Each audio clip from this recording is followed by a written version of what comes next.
Moving on. Yeah, I didn't realize that I should have known that if I asked that question, you would give me an answer. Yep.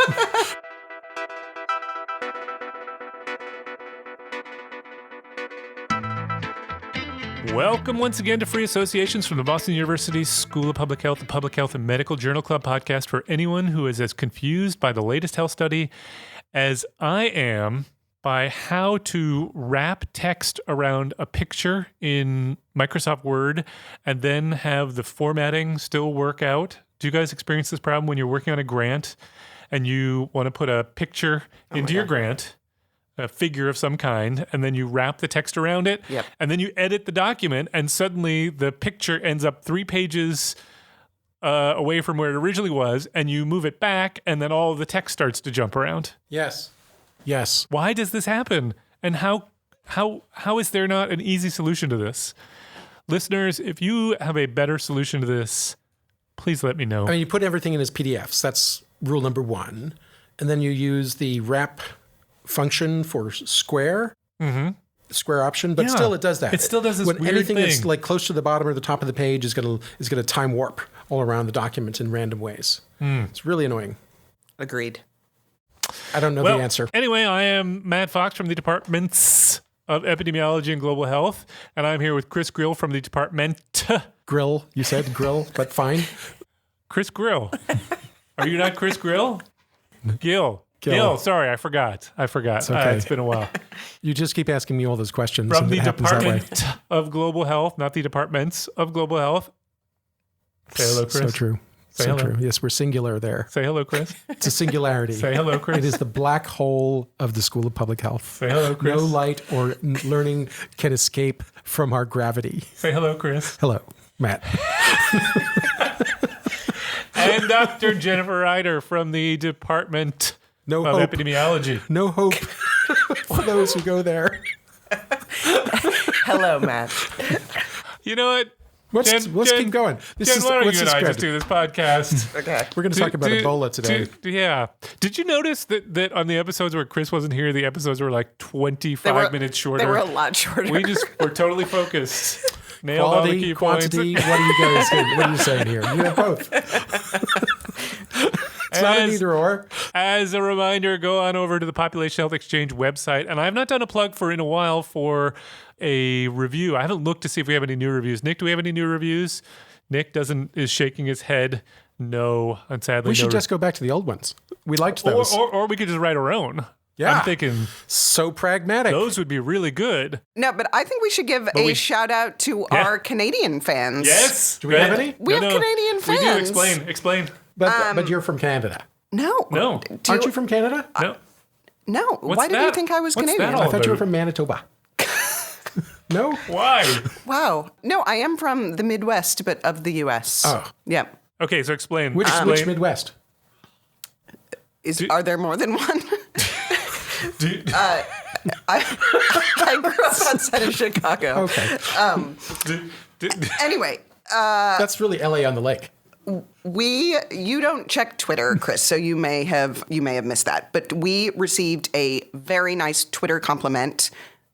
I'm trying to shorten that into something clever. Tweetament from Megan Azad, PhD, who is Canadian. Mm-hmm. That's all I know about her, except for she also has been really enjoying our podcast on her daily commute across the lake. And she said that she should probably do a review, but that they didn't know if they were welcome from their Canadian listeners. Because I wonder how she would have gotten that impression, Chris. If you remember in the past, one or two of us have made jokes at the expense of our wonderful friends to the north who have much better healthcare than we do. We are obviously jealous. So we would love to come up to Canada anytime you invite us. However, we will not be going to a Montreal Canadiens game with you. Isn't that sort of redundant? Yes. What? Well, they're all Canadian in Montreal, so why? I don't get that. Oh, the Montreal Canadiens. No, we've had this discussion before. Hockey. They do, and they do let non-Canadians on the team. They do. They do. I thought it was the Blue Jackets. No, not even close. Columbus. Anyway, now on to the show. Now that we've wasted 4.43 minutes of your time. So today in our first segment, which is our journal club, we are going to talk about a trial of Ebola treatment. And this was kind of interesting to us because, Ebola is really big in the news, but you don't hear so much about it from a research standpoint. In the second part of the podcast, that's our deep dive. We're going to talk about a paper that goes back to, and I really apologize because this is another case where we should be giving a shout out to a listener who sent this to us, and I've forgotten to write down. It was a listener who sent this to us because we had sent it to us on Twitter. We had asked in the past, the question, do papers that get retracted continue to get citations because they were retracted potentially, or people just not being aware? So there's a paper on that particular topic going back to the particular one that we were talking about at the time, which is the Wakefield paper on MMR and autism. And then in our Amazing and Amusing, we will get into things that make us laugh out loud, or Chris will tell us youth are ruining everything. It's true. And Chris is apparently sniffing the microphone. What is going on there? I'm just checking it out. All right. Segment 1. So let's get into an article that talked about Ebola treatment. So it's published in the New England Journal of Medicine, where we get a lot of our studies. And it was entitled A Randomized Controlled Trial of Ebola Virus Disease Therapeutics. Not vaccines. No. Although the vaccine sort of is part of the story. Exactly. But yes. But these are not vaccines. Right. By first author, and I'm going to need some help, Sibue Malangu, would Could that be. be right? Of the Institut National de Recherche Biomédicale of the Democratic Republic of Congo. That was terrible, I'm sure, and my apologies to everyone. Now, what bothered me about this one, or bummed me out about this one, I should say, is it didn't get any press. We covered this one not because it was in the press, but because we thought it was an interesting topic. I could really only find this one from Medical Express, which said investigational drugs reduce risk of death from Ebola virus disease. So that's all I got, unfortunately. So what do you make of that, both? I don't know. Ebola is such a hot topic that when there is news about people dying, or, people, that's all over the news. Right. And yet somehow when there is actual research to say something about treatment of Ebola, nothing. Particularly when several of the treatments really seem to work. Well, so it's like you're big spoiler. You're supposed to say happy. spoiler alert there, Well, I'm Chris. just saying, spoiler alert. But still, you think that would be like good news about Ebola. You would think so. I agree. It's funny. Jen, tell us about this study. You bet. So this study occurred during the August 2018 outbreak of Ebola in the Democratic Republic of Congo, the DRC. And that was the second largest recorded outbreak since the characterization of the Zaire Ebola virus infection back in 1976. Mm-hmm. The largest outbreak happened between 2013 and 16 in West Africa and led to 11,000 deaths. And at that time, the WHO initiated a variety of strategies for Ebola research, and one of those was the recommendation to study the most promising drugs in the setting of a randomized control trial following a new outbreak. So this PALM trial, PALM means together, something together. Yeah, I didn't write it down. We'll get back to that. But anyway, PALM does stand for something. It was a result of that WHO recommendation for randomized trials during an outbreak.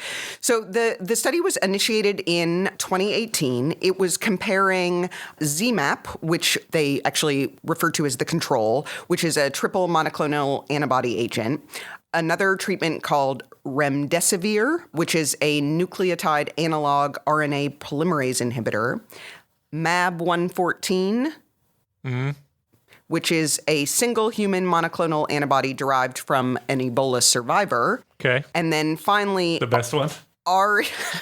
REGN-EB3, which is a co-formulated mixture of 3 different human IgG1 monoclonal antibodies. No relation to C-3PO. Correct. So the fourth treatment, the REGN-EB3, We need an why an can't help me abbreviation out for of this here a little with abbreviation. the I know. Let's call it the Regan Eba 3. Yeah, There's that's no not helpful. There's That's no not short- helpful. So that was actually added to the protocol late. So it was added in January 2019, but all comparisons with that and ZMapp were done just in patients that were concurrently enrolled in the trial. All of the drugs were delivered intravenously, but the number of required doses of each drug varied. So the MAB 114 and REGN-EB3 Three groups received single doses. The other ones required more than one dose over some number of days. All patients also received standard of care, which included things like IV fluids, daily lab testing, antibiotics, and anti-malarials as needed. The main endpoint in the study, this is very different from a cancer trial, was death at 28 days. Amazing. Yeah. Unambiguous. Yeah. The participants were eligible based on an RT-PCR assay to detect RNA of the Ebola virus nucleoprotein. To be eligible, they required that a patient have a positive RT-PCR result within 3 days of enrollment, and they also could not have received any experimental drugs other than vaccines. They enrolled participants of any age. That includes pregnant women and also neonates if the mother had documented Ebola. Mm-hmm. The randomization was stratified by viral load, and the study was powered to detect 50% lower mortality in each of the groups compared to the ZMapp group. So, can we pause on that just for a second? Absolutely. So the fact that the outcome is mortality at 28 days is indicative of what a serious problem this is and how sad that is to begin with. And then the fact that, so many studies are never powered on mortality because the effects are so small that we're never going to be able to see mortality effects. And even if you could, the effects would be part of the reason for that is because the effects would be small. Here you're powering for a 50% reduction in mortality. That means there's just massive amounts of mortality. The baseline is close to 80, 90% so sad. Mortality. Such a sad thing. Anyway. Yeah, absolutely right. And remarkable, I would say, that pregnant women and infants neonates were included rather than excluded, which is the usual. Yeah. I mean, that again, it's like the ethics of this are so driven towards we've got to treat because the probability is they're going to die. Yeah, absolutely. So that powering of the study ultimately required about 145 patients in each of the groups, but the protocol was amended in July 2019 to increase the sample size to 725 to improve power. So that was 185 in each group, with the exception of the REGN EB3 group, which was added late. There were 8 patients that were excluded, 1 who was ineligible due to false positive Ebola virus disease result. 7 were randomized during a 2-week interval when ZMapp was actually unavailable because of problems with the cold chain conditions. There were 681 patients in total randomized between November 2018 and August of 2019. The vast majority of them were 18 years old and older, so 74%. And then there were about 13% between 6 and 17 years and 13% who were 5 years or younger. About half were female, of whom 6.1% were pregnant. 25% self-reported that they had received the Ebola vaccine prior to being infected. Mm-hmm. The mean time to enrollment was 5.5 days after the onset of symptoms. They collected plasma samples from a subset of the participants and were interested mostly in markers of renal function. So they measured creatinine and aspartate aminotransferase, which were both higher in the ZMapp and the remdesivir groups than in the other 2 groups. But there was substantial missing data on those measurements, and also some indication that the samples weren't of great quality. Yep. They did an interim analysis in August 2019, which led to termination of randomization to ZMapp and remdesivir. There were 673 patients included in the primary analyses. 290 patients had died at day 28. So that's 43.1%. Really sad. It varied by viral load. Again, this was stratified by viral load. So 18.8% mortality in the low viral load group and 76.1% in the high viral load group. Compared to ZMapp, the absolute difference in mortality was 14.6% lower in the MAB 114 group. Mm-hmm. That difference, again, compared to ZMapp, was 17.8% lower in the REGN EB3 group. And the difference was just 3% comparing remdesivir to ZMapp. And, there were some baseline characteristic imbalances, but the results were consistent when they controlled for those.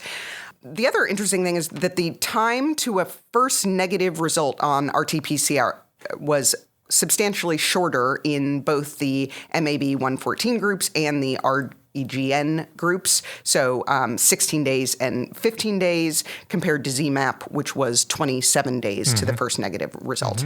And then there were a number of other variables that were prognostic. So if you waited to receive treatment, there was an 11% increase in the odds of death for each day of delay of treatment. Higher viral load, higher creatinine, and other markers of renal function also increase the odds of death. And 27.1% of the patients who had received the vaccine died versus 48.4% who did not self-report vaccination. So given that the listener is, unless they're intimately familiar with not only Ebola, but these specific treatments, is not going to remember each one of those different things. I mean, how can we summarize basically the take-home message here? How would you describe it? Yeah, I mean, I think two of the treatments, the MAB 114 and the REGN EB3, it seems had a very strong beneficial effect on mortality. Yep. So, Chris, what do you think of this study? Good study? Oh my gosh, I can't even imagine how they managed to pull this off. This is really difficult. This has got to be probably the most difficult randomized controlled trial to run that I can imagine. Not just because, you're dealing with an incredibly difficult, dangerous, deadly disease. Where the trial investigators are wearing Tyvek suits. Yeah.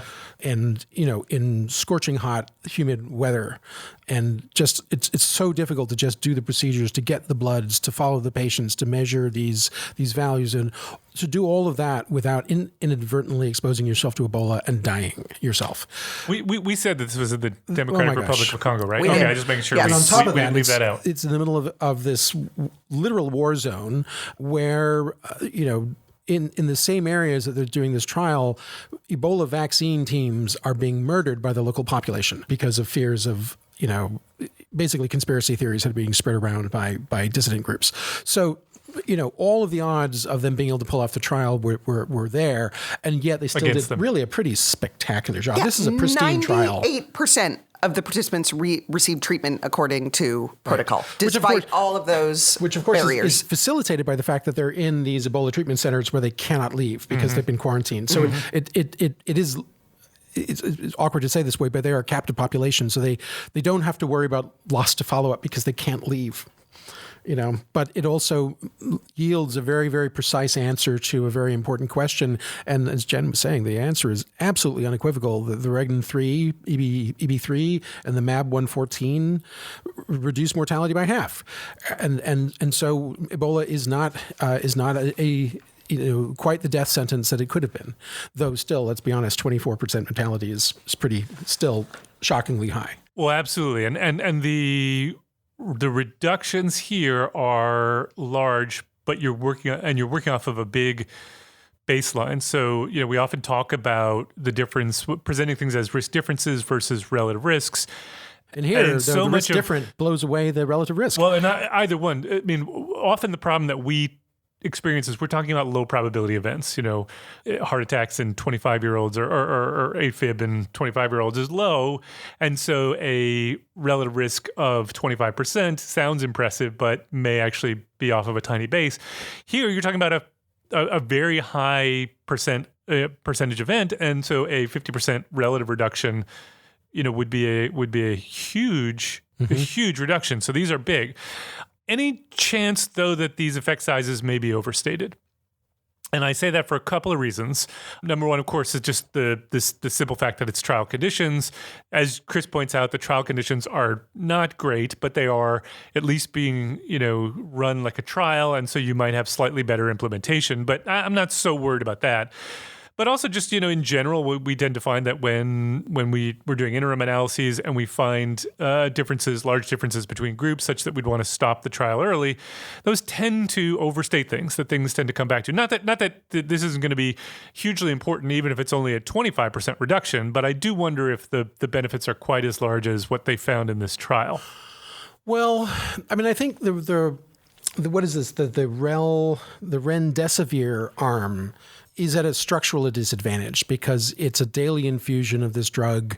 There's a loading dose, and then you give it every day for 13 days. But as we know, most of the mortality, 97%, they quote this here, 97% of the mortality due to Ebola was in the first 10 days. And so a daily drug like that is probably going to have a tough time against a single dose like the MAB 114 or the Regin EB3. But with that said, it's also a practical difference that this is a medication that can be given once, that works immediately if it's going to work, and apparently has very low risk of adverse events. It's probably expensive, but that's not our consideration here, and offers so many practical advantages over a daily drug that one wouldn't have to take before. Now, with that said, what if they'd given the remdesivir at the point of exposure to Ebola as a prophylactic? Then maybe the drug would have had some better chance to show some efficacy. Here, I think it didn't have a chance to show that it could do anything. And I think that, so you talked about the early mortality. If you looked at the Kaplan-Meier curves on this, which you shouldn't read too much into the Kaplan-Meier curves, but let me do it anyway. These curves separate after 4 days, 5 days, let's say. In the first 5 days is really very little separation to any of these curves, such that, it seems to me there are a bunch of people who are coming in who no treatment is going to help them. They are so sick that, you're just... The train is going over the cliff. Yeah. And so if you administered... So I think you may be right, that if you had administered this to a population earlier, you might be able to get even bigger benefits. And if you administer it later, you might lose the benefits. So I think this is going to be highly dependent. Could go either way. Yeah. It's also small numbers. So we're not talking about, so if there are, special things about this population in terms of malnutrition, in terms of anything else that might, predict mortality, those might influence what we would see if we had a more generalized, or if we try to generalize this finding. Just things that occurred to me that made me. Oh, there also, as you mentioned, there were some imbalance. This was not a large trial, and so there were imbalances between the arms.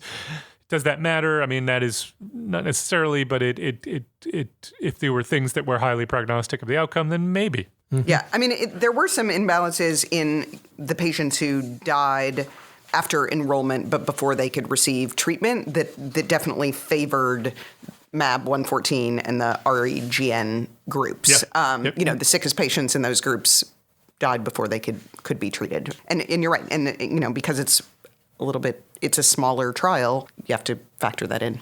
So, I will say the confidence intervals on these effect sizes were pretty, they were not massive, but they were wide. Yeah. So I don't think we know exactly how big the effect is because of the way the trial was set up, but there's clearly an indication, there's clearly a signal that, and it should be pointed out, we're not going to have tons of opportunities to do trials like this for all the reasons that we said, but also because this is just, we need to act. Mm-hmm. And so this is a case where we're going to have to go off the best evidence we have, which I think this is it. So one thing I found particularly interesting, even though it wasn't remarked upon at much depth, was the interaction between the Ebola vaccine and the treatment for Ebola here. So it's noted in one of the later paragraphs in the results section that the percentage of patients who died who had previously received the recently licensed Ebola vaccine was 27% versus 48.4% in those who had not received the vaccine. Now, it's interesting because in the fine print, they also say that these individuals had all received the vaccine within the preceding 10 days. And why that matters is that it takes some time from when you're vaccinated to mount an immune response to the vaccine. And so none of the patients apparently who had been vaccinated for more than 10 days before, there were very few of those individuals who entered into this trial, presumably because the vaccine worked almost 100%. Now that is interesting. And so what we're seeing is that even within that first 10 days, any exposure to the vaccine, is having a profound effect on overall mortality. I agree. And so the two of them combined are probably even better. So both pieces of information have really changed the landscape on Ebola compared with a year ago. Yeah, and yet we still could do, obviously the mortality is still around 40%, so a ways to go. But I think the fact that there are these other independent prognostic variables, I think provides some information on how you could improve on that. Like you said, I mean, if people are treated earlier, if their viral loads are controlled, it seems like it would be even more effective. Absolutely. And I guess that's where I was going back to the point I was trying to make earlier. I do think that there is some indication here that the effects could potentially be somewhat overstated, because I think, this is a trial. I agree it's a trial in bad conditions, or tough conditions, I should say, but a trial nonetheless. In reality, you may not be able to administer treatment that quickly just because of the volume of patients that you would be dealing with in an Ebola outbreak potentially. And so you might not see quite as big a benefit. So cold chain also a huge issue here. Yeah, absolutely. So one other thing I wanted to raise, this trial changed a fair bit over time. So they added an arm, they changed the sample size. This is sort of not the way we think of as best practices for running a randomized trial. Does that change your interpretation of the results at all? I don't think so, because I think the results are so spectacularly self-evident that I kind of think of those things as being marginal effects that nudge you a few percentage points one way or the other. And when we're dealing with small, low-volume events, then I start to wonder whether some bias could have created the appearance of something when there was nothing there. But in this case, it's just like, this is obvious, guys. And not adding, the decision not to add that other arm would have been a missed opportunity to actually find a treatment that was effective. I mean, I think, to be flexible to those kind of changes, I think here was a real advantage. I mean, here is a true example of pragmatism in a way. Yeah, right? They're making life and death decisions and doing research at the same time. And I think this, so obviously, I share your views completely. This is, I think, the case where we spend a lot of time talking about the methods and how to do the best possible study. But we also have to recognize that we exist within a world where there are times, and I consider this more the exception than the rule, but there are times like this where action needs to be taken immediately, and we need the best available evidence that we can bring to bear on that particular problem. Quickly and ethically. We have to accept, quickly and ethically, and we have to accept that things will not be done perfectly, and we still are going to have to use the evidence that we have. So I have no problem with these decisions either. I was curious, interestingly enough, about the decision that they made when they added the fourth arm to only compare patients in the control groups, control meaning the other arms, but who were enrolled concurrently. The decision presumably rests on the idea that if there were secular changes going on, like the introduction of this new vaccine, or just we got better at being able to deliver, these different treatments or whatever. Although I suppose actually that would argue for the opposite. But anyway, changes you're trying to standardize for that. It doesn't seem to be necessary in this case, but it seems to be perfectly fine that was the decision that they made. Yeah, I agree. I mean, I would have been curious to see the results if they hadn't done that restriction. I think it would be. Can't imagine it would have made much difference. Yeah. But yeah. Any other points anyone wants to raise before we move on from this one? So I'll just take a couple last words on this one. So, okay, I talk a lot about the length of introductions and discussions, but this, I think, took the cake for the shortest introduction I have ever read. And that seems to be a New England Journal, two very short paragraphs. It seems to be a New England Journal of Medicine thing. And this made me realize that I actually really dislike writing introductions. So I've made the decision that from now on, I'm only publishing in the New England Journal of Medicine. So if you guys are listening, just give me a call and we could just we can just set up the pipeline. For my one paper a year. I'm sure it'll be no problem. Second thing, I really dislike when journals print the tables sideways when they print it. I mean, I don't mind if they print it sideways the entire page, but if they take part of the page and then print the text portrait, but the figure landscape, because then I have one of two options. One is I can take my entire, because I read this on my computer, I can take my monitor and turn it all the way to the side, or I can lie on my side and read the journal article. Or rotate back and forth with the pivot command. No, but that's tedious. No, I'm not doing that. That's too much work. I'm not doing that. So I either have to turn my entire body or turn my entire monitor. The point is, Just don't do it. Yeah, I agree. Last but not least, they did use odds ratios in this paper for a very common outcome, which would tend to overstate some of the effect sizes. But honestly, in this case, I'm going to give them a pass. All Okay. right. Good job, guys. Fantastic paper. Let's talk about the Wakefield citation paper. So this is our second segment. We're talking about a article in the JAMA Open. I think that's what it's called. JAMA Open. Network Open. JAMA Network Open. I don't know what that means exactly, but JAMA. It's the JAMA Network's first open access journal. Right. The JAMA Network. It's like first. BMJ Open, except JAMA. Yeah, but it's not BMJ Network Open. No, I know. I guess it should be BMJ Network. JAMA. I don't know. Anyway, it's not the point. First author was Elizabeth Sulzer, and it was entitled Assessment of Citations of the Retracted Article by Wakefield et al. With Fraudulent Claims of an Association Between Vaccination and Autism. It's a very nice title. It's a very nice title. And so I'll read you a few things from the paper just so you get a sense of it. So the objectives of the study were to examine the characteristics of citations from scholarly literature that reference the 1998 article by Wakefield et al.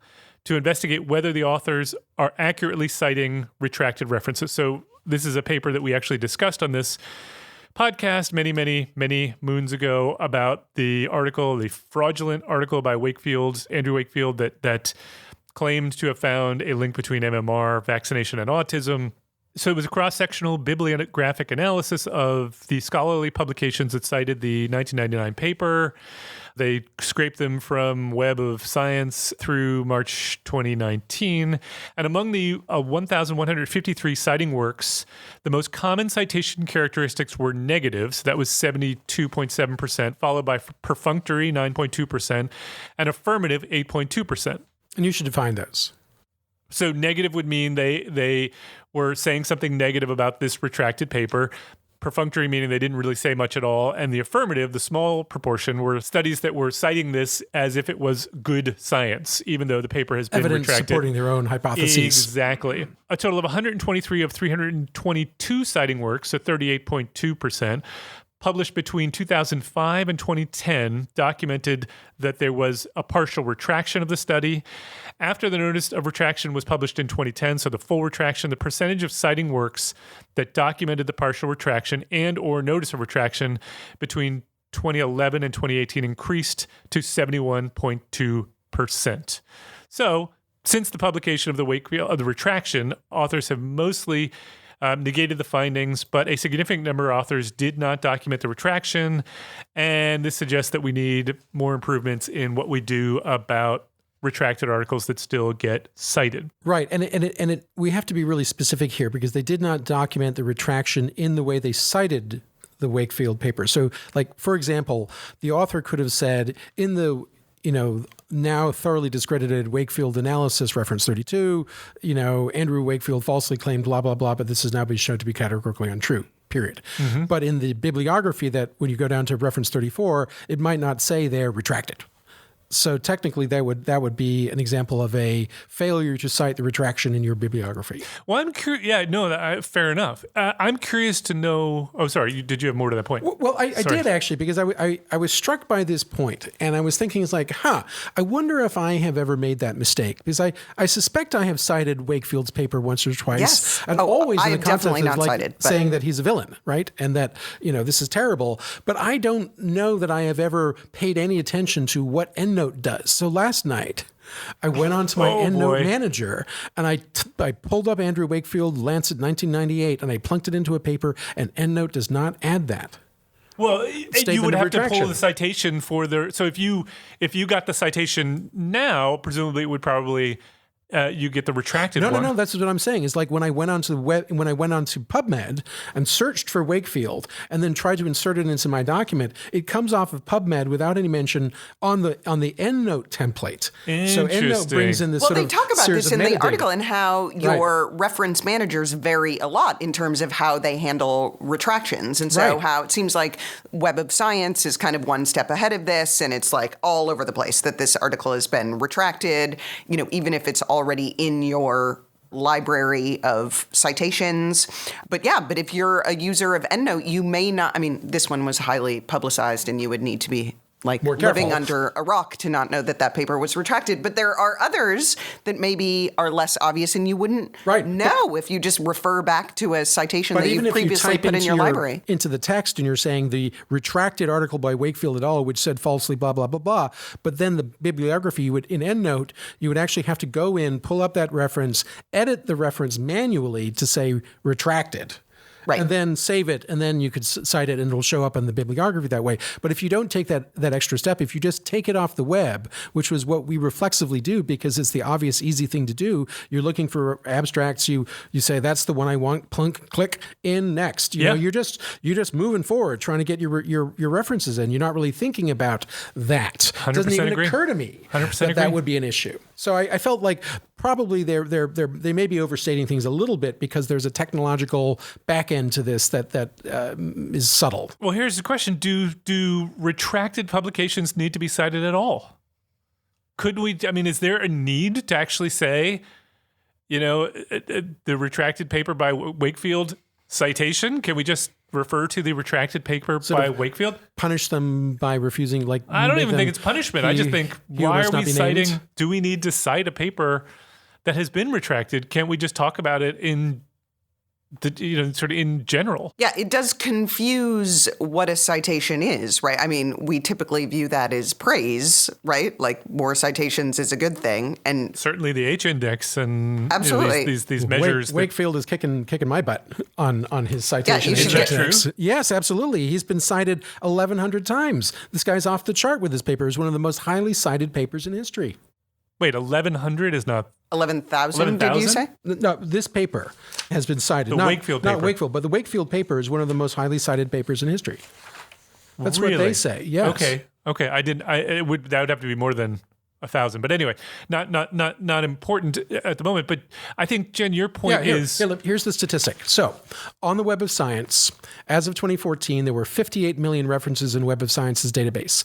And of those, only 14,499, 0.03%, have been cited more than 1,000 times, and one of those is Wakefield's at 1,200 times. So he is in the 99.9th percentile of papers who have been cited a lot. He has won the race in the H-index on this paper, even though it is fraudulent and retracted. Wow. I know, it's a total buzzkill. Okay. I want to go back to because Jen, I think your point is really the kicker here, which is this is famous. I mean, everybody in our circles knows about the Wakefield fraud and the retraction, and there are a couple other famous ones that we all know about. But most papers that get retracted, I don't know anything about them, and so the chances that I suppose obviously if you're citing it, you presumably know something about the topic, so you're going to know more than the average just general epidemiologist who's out there. But still, it seems to me that the chances of the Wakefield people being ignorant of the Wakefield paper is lower than people being ignorant of most other retracted papers. And I wonder if you repeated this study in, using a different source, whether you would find it would be quite as low. Because I generally take this as good news, right? Most of the studies that are talking about this are citing it in a negative way, right? But there's still some, and there shouldn't be any. But okay. Right. Okay. No, but I think you're completely right. I think if it was a less publicized... That's because I said it was your idea. Well, exactly. You know how I operate. I think if you looked at a less publicized retraction, the news would be much, much worse here. And but I also, how does this relate? What about studies with erratums, right? Like something that's less egregious, it doesn't require retraction, but there's an error in it. But you can imagine that error could be propagated because, we don't really cite the erratums, we just cite the paper. Yeah. And again, I think it's a failure of our reference manager software in a way because it makes it difficult for us to find them. Everything's linked online. Like it shouldn't be that hard to let us know, beep, beep, beep, that paper that you're about to stick in your bibliography has an erratum attached to it. Yeah, and you could say that, the software programs should have ways to deal with this if it ends up, right? If there's retracted information that ends up in the database from which you're pulling, that should be in there. And you could say, well, so then it's the database's fault that they're pulling from. But it does seem to me that there's not a lot of excuse in the case of the Wakefield paper because, again, this is so famous that you would think that the PubMed and Web of Science and all those databases where these citations come from would, if somebody would have flagged it for them, hey, we probably should make sure that the citation says retracted. But of course, this is the problem with the Wakefield paper. This is an example of fake news, right? That there's still a significant portion of the world that continues to point to Andrew Wakefield's article, fraudulent and retracted as it is, with all of his co-authors disavowing it. Yep. As early as 2004, they still cite that as evidence that the MMR causes autism. Yep. I mean, here we are in public health. Again, we cannot put the genie back in the bottle. It is so hard. I also wanted to know, it just occurred to me as we were discussing, how often does it occur that Andrew Wakefield is asked to serve as a peer reviewer? Oh, I would hope love never. to know. But why should we assume never in this cynical age in which we live? Because I would think that journals would be very afraid of that. I mean, other than predatory journals, I assume that most journals are not pushing. I don't think that journals are pushing an agenda, and therefore they are, they want the best science that they can possibly get, and therefore they know that Wakefield is a household name for fraud, and wouldn't allow him to be invited. That is I'm assuming. I wonder how one could find out. It would be very difficult to do that analysis, I know, but I'm curious. The cynical part of me wants to know. Yeah. Yeah. Any last points anyone wants to make on this one before we move on to the... He was a very bad guy, people.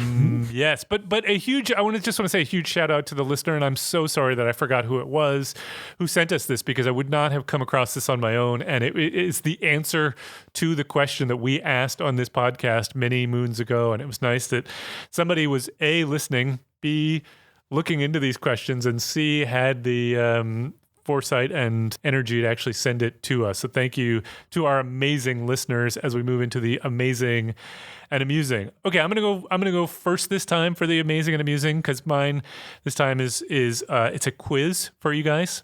So I was vacuuming this weekend. I was doing some vacuuming around the house, and I had been reminded of the fact that I think that my parents maybe even, but generally that there are some people who refer to the vacuum as the Hoover. Mm-hmm. And of course that is a brand name. Mm-hmm. And so that got me thinking, how many things could I name for which we use a brand name as the generic name for the thing? Mm-hmm. So off the top of your head, how many can you name? Because I then went and looked up a list of things, and this won't be a comprehensive list, but I'm just curious, the things that you can think of for which we use a brand name to encompass even any version of that. Kleenex. Yep. That's one. I can think a lot of kitchen gear. So the Cuisinart. The Cuisinart. Yep, that's a good one. Any others? There must be so many. Velcro. Nick just threw in Velcro. That's a good one. Band-Aid. Thermos. Nice. Thermos probably would be, yeah. Thermos would be. Chapstick. Sure. Is another one. Dumpster apparently is one. There was actually Dumpster was a brand that turned into the... Really? Yeah. What about asphalt, when they later discovered it was no one's fault? I'm going to leave that one alone. Frisbee? Frisbee, is that a brand? Frisbee is a brand, all right. but now... Tell me you got some online help for this and didn't think of these all I yourself. didn't think of... I only thought of Band-Aid. Okay. Was the only one that that's I a thought good one. Jacuzzi. Huh. Okay. Really? That's a brand? Jacuzzi is a brand. Wow. Obviously, Jeep is. Jeep. Lazy Boy. I did not know this. Jet Ski Really? is actually it's a brand. Huh. Lava Lamp. Memory Stick. Memory stick. That's a brand? Memory Stick was actually a... How about tape, like sticky tape? Scotch tape. Scotch tape? Scotch tape is Or definitely duct one. tape. Or Duct tape, duct tape. not just for ducks. Ping pong, apparently. Really? Yeah, that was a new one to me. Popsicle. Huh. Post-it. We definitely use Post-it as a generic. How about orange juice? And this was one that really, no. This is one that surprised me. I don't really know what to make of it. Realtor. Why do they call it That orange Realtor juice? was actually a company, and it just became known as That's Your Realtor because they were the company that was known for realtors. Because I think don't they prefer buying or selling agent? Yeah, Isn't probably it a little they do. like air stewardess and flight attendant? Yeah. Right. Yeah. Right. Anyway, so that, and just want to show you, Nick, Velcro was on my list. All right. And Walkman How was about the other Speedo? one. Does anyone know what a Walkman is? Yes. Of course. I used to have We one. do, because we're old. Yeah. But our millennial listeners, Or the of disc which or the Discman. the Discman. we should get I our remember kids when the Walkman for Christmas. Yes. They'll be so happy. I think they'll be And thrilled. some tapes. Yeah, I think that's a great idea. All right. Chris, what do you got? Okay, killer whales. I'm going to talk about killer whales. Oh, Are you no! talking about killer whales? Oh no! You guys have the Did we same both one? do the same one? Do. Oh no, grandmothers. Yeah. I can't. All right, believe- you guys both can read the New share York one. Do it Times. together. Okay, Do it okay, together. we'll do Okay. it jointly. Tag team it. You start. Tag team it. All right, so Can I just start with my intro? Sure, 'Cause sure. That's, Yes. Go ahead. You had. that's You- the part that I was You most do the excited intro, about. and then he'll take over. Okay, so this study was intended to answer like these burning evolutionary questions right up there with why do men have nipples? We don't. We. Because what? No, we're not because gonna talk about that. they can be stimulated to make milk. We don't. No, it's true. Moving on. You just change the hormonal state and they'll function. Moving on. Yeah, I didn't realize that I should have known that if I asked that question, you would give me an answer. Yep. Yeah, not that it's a practical, pragmatic thing to do. No, but this study was looking at essentially what is the evolutionary advantage of menopause, Right. Oh. Yeah. Yeah, absolutely. which Good I had question. never really thought deeply about, but the authors of this study do. Okay, well, I'm gonna turn it back to you because I think you've got a not that you have menopause, but you actually read the study. But I feel guilty that we found the same thing. I will say that a couple of years ago I read this wonderful book called The Soul of an Octopus, or something like that. It was all about this science reporter who became very interested in octopuses and did a lot of They're work. so smart. At the Museum of Science. And I remember that there was this very poignant episode in the book where the octopus that she had bonded with and had become very friendly with, and the octopus would basically, every time she walked into the aquarium, would sort of crawl up and put its tentacles out so that they could hold hands. And it was like truly the octopus loved this woman and was. But, they just loved each other. And she would put her hands in the tank, and the octopus would wrap all around it and just caress her for hours, and then without biting her. And eventually, the octopus was getting old and raised a clutch of eggs, but she hadn't been fertilized. So she just produced the eggs by herself, and she sat on her clutch and took care of her clutch, which, of course, were never going to hatch. And eventually, she got old because the octopuses will not eat while they are taking care of their eggs. And so then they die immediately after the eggs start to hatch. And so like here is an example of an animal where their life ends with reproduction, quite literally. As soon as they've raised their first clutch of eggs, they die. This is true of all octopuses.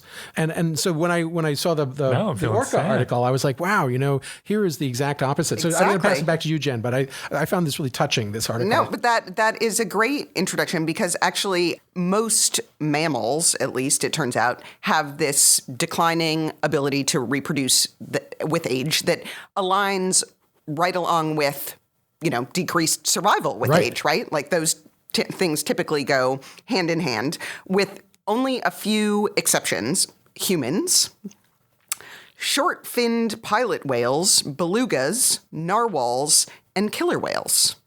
Those are the only species that seem to have long post-reproductive lifespans. Postmenopausal survival. Exactly. So killer whales can actually stop reproducing in their late 30s or early 40s, but live for decades afterwards, much like humans. And so there's this idea of, in trying to explain why that might be, these authors turn to the grandmother effect. Which is this idea that grandmothers support the fitness of the species by helping their grand offspring that depend on the provision of food for some period of time after weaning. There's evidence of this grandmother effect in elephants, but elephants are different because they don't have menopause. They don't have menopause. They reproduce right up until they die. Yeah. There is no evidence of the grandmother effect in other non-human animals that have long post-reproductive lifespans. So killer whales are also interesting because after the baby is born, she doesn't leave the mom. They stay in these tight-knit family units. Forever. And so there is an opportunity for grandma to have an important impact on the grand offspring's life. So these investigators studied 2 different killer whale populations using whale census data, which I love, in Washington State and BC, Canada. They mail out the census forms every 10 years to the whales. And the whale, they're not having as many problems with it as we are. Yeah. We should get Wilbur Ross on this. And their main finding was that the grandmother killer whales provide these important survival benefits to the offspring, but it's particularly the case when they are post-reproductive and not having to worry about feeding their own calves. Yeah. I thought that was particularly interesting. Yeah. I agree. So like the reproductive grandmas are basically taking care of their own calves. Of course. It and makes they're not sense. taking care of their grandcalves. Yeah, exactly. So it totally made sense. So they have this quote at the end of the article. Post-reproductive female killer whales act as repositories for ecological knowledge and provide an important leadership role for the group when foraging in salmon grounds. And it turns out that the cost of losing a grandmother is the greatest during years when the salmon population is low. And so the authors speculate that because the salmon population is declining, grandmothers are going to become an even more important component of killer whale survival. The whole pod is under stress. Yeah. And they need that help. They need to know where to go and how to forage. Yeah. Wow. Yeah, it Go was a great article. grandmothers. Yeah, I loved it too. I had never thought about this. I hadn't thought about this before. That why do we, if we have reproduced and then raised our offspring, there's no need for us anymore. Trust what funds. are we doing? Trust funds. Good point. Can I go back to? Can I just go back to octopuses for a second before we leave here? Because I did not know how smart octopuses were, and then a faculty member in our department, who I will not name because I don't have her permission to, but took my kids and I to the aquarium one night during a special event where they had people around to explain to you things about all the different fish. They are not all fish. What do you call octopuses? They're cephalopods. Cephalopods. And there was a woman who was explaining to us that for the larger, more intelligent animals in the aquarium, this is the Boston Aquarium, but in general, they have to have activities for them to keep their minds engaged. And for the octopuses, what they do is they put their food in boxes that are puzzles.